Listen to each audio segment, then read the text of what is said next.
Okay, so I'm gonna be talking about SummerSlam, and before I start, I did not actually watch the pay-per-view. I don't pay for the pay-per-view, so I read on live blogs. So I know what happens at the event, but I don't exactly remember each spot or if there was a botch or anything like that. So this is purely commentating on story.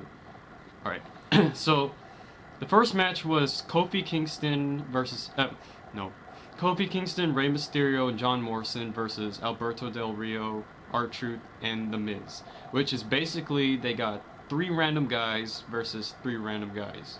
I mean, this is purely just for like the purpose of like there being a tag team match, because the tag team division is I it's dead. I mean, there's no other way to put it. I mean, I don't even know who the tag team champions are right now. Like I've been so out of it right now. I think it's in Nexus, but no one really cares right now. I mean, they could have a title change and no one would care. So, yeah. So random tag team match doesn't really matter. Next one is Mark Henry versus Sheamus, and this one, I've been following a little bit because they're trying to rebuild Mark Henry as the unstoppable monster he was back in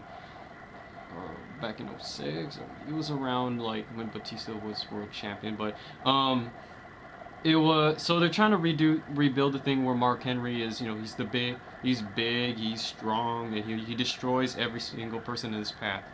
And at the same time, Sheamus comes in, and he had a face turn, and I know I'm gonna be flamed a little bit because his face turn was like greeted gratefully, but his face turn doesn't really make sense to me.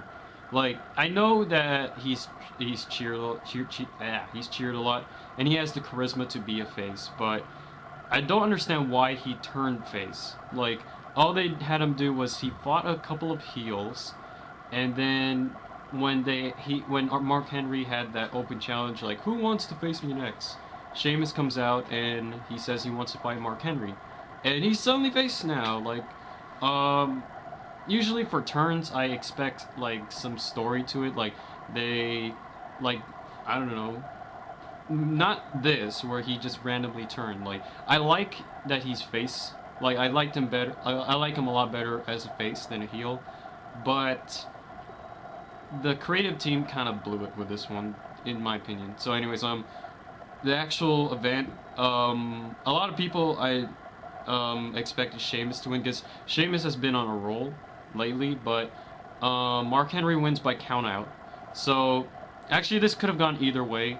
Like, either a victory for either man could have, you know, could have furthered their story either way. So, not really too unhappy that Mark Henry won.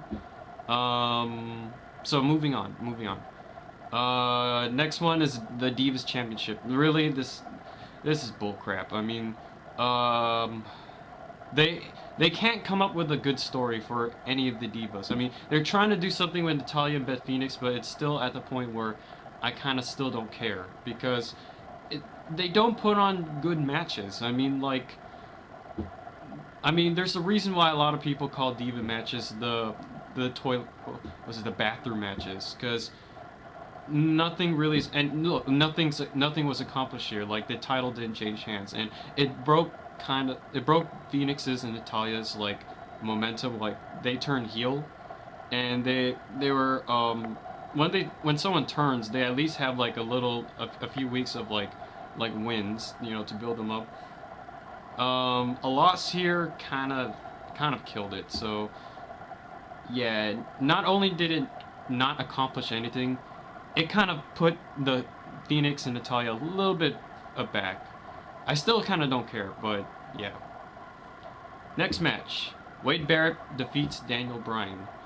And Daniel Bryan's at the point where he should not be losing. Like, he should not be losing matches, because they're trying to do a story where he was the underdog and somehow he won the Money in the Bank. And he wants to cash in WrestleMania 28, so he wants to be in the main event.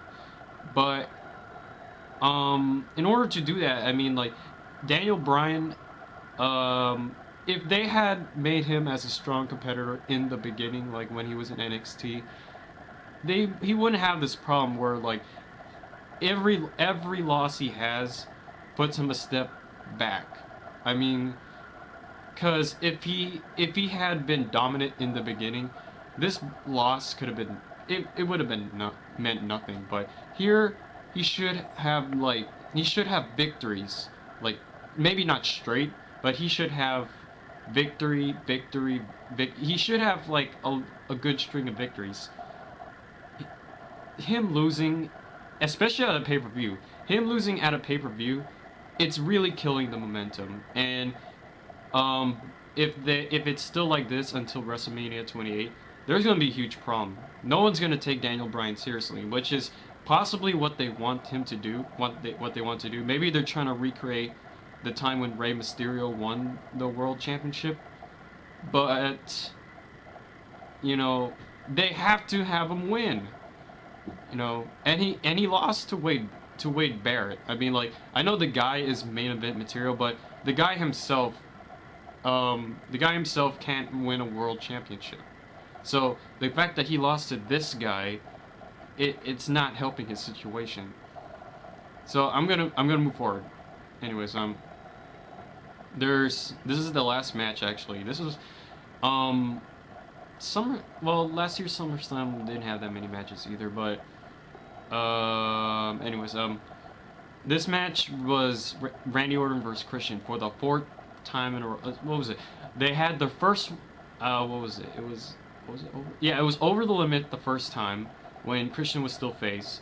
There was Capital Punishment when Christian was heel for the first, not the first time, but you know, when Christian turned heel.